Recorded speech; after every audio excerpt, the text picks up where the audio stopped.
When I was in elementary school, the desks were lined up in traditional rows. Students stayed in their seats for most of the day, and you dared not talk to anybody. Punishments were swift and sometimes quite severe. Well, we have come a long way since then, and we're going to talk about that and much more in just a moment.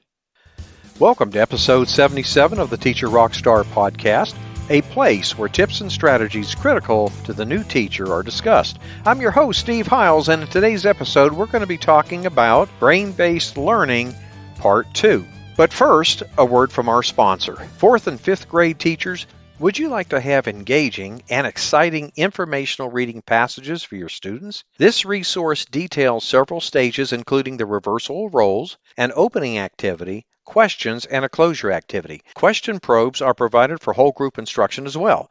Text selections can be used for fluency drills and or homework practice. A step-by-step format is provided for implementation. Visit readcoachread.com. That's readcoachread.com. Your students are going to want to read these passages over and over. Okay, let's dive right in. If learning is social, holds true in real world as well as in the classroom, then as teachers, why would we insist that children sit all day in traditional rows? Not only is it hard on little bodies to physically endure, but certain aspects of brain development may remain untapped. The point is that children need to be able to brainstorm, discuss things with each other, and share information and ideas. They need to move their bodies and their minds. To grow, they need to engage with each other and the world around them. This is how ideas, brains, and bodies mature. Social interaction and cooperative learning skills are vital to emotional development. The child who learns how to share and cooperate with others will become an adult who can negotiate the complexities of work, home, and community life. Socialization is a process of acquiring values and understanding. In the famous videos first made just after the assassination of Martin Luther King in 1968, teacher Jane Elliott led a group of Iowa third graders through an anti-racism exercise, which became known as, quote, the blue eyes and the brown eyes, end quote. In the exercise, which you may have studied, she divided the class by eye color and told one group, the blue eyes, they were superior to the other, reversing the roles on the second day so that the second group was now considered superior. In addition to the lessons learned about race in this exercise, which has become the foundation for diversity training, astonishingly, the ones considered superior suddenly became able to do mathematical and reading problems that were beyond them before and got better grades on tests. When the roles were reversed, they became submissive, subservient, and less able to do the classwork.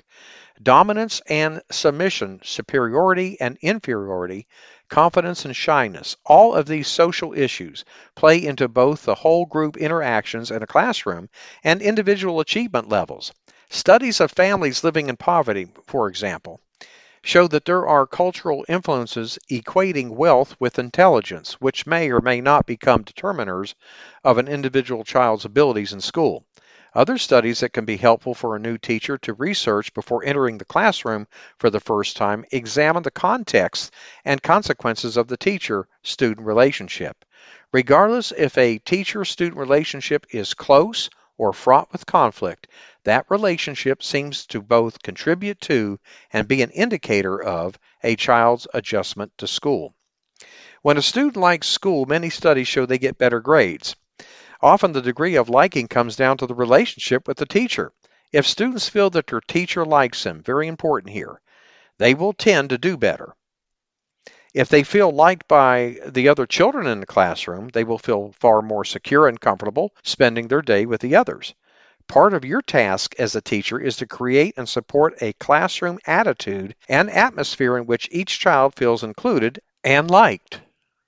Social interactions require face time. Students need to chat, to get to know each other, and learn what the predictable consequences of various kinds of interactions are.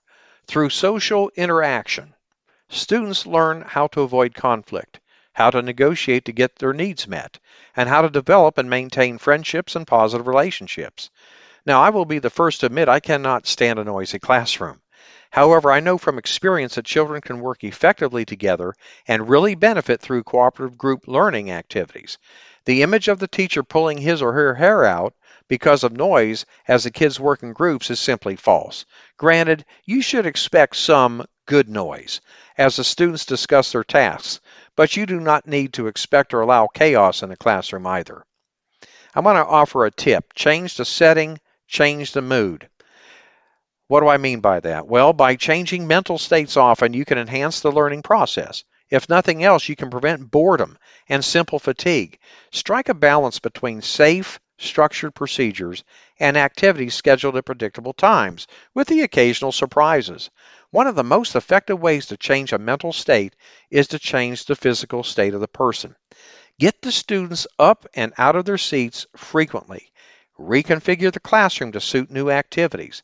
And take the class outside for a change of scene. You can also use subtle cues to change the whole mood of the class. Turn off some of the lights or turn everything on full. Open windows or shut them. Turn on music or ask for silence. The younger the child, the more frequently you need to have them do something physical. Now, if you want proof of this, go and check out any kindergarten classroom and you'll know exactly what I mean.